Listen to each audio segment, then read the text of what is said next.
તો આજે તો ગયા આપણે માઇન્ડ ફ્રેશ કરવા. Hello guys, good morning. કેમ છો? સુરત દાદા ઉપર ચડી ગયા હતા.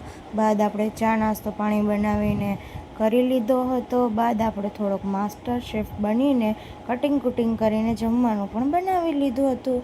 સાંજે આપણે રેડી થઈને નીકળી ગયા હતા કેફે જવા માટે, કારણ કે આજે આપણે થોડુંક માઇન્ડ ફ્રેશ કરવા મ્યુઝિક થેરપી લેવા જવાની હતી. તો એ પણ આપણે લઈ લીધી હતી. તો તમે પણ સાંભળો.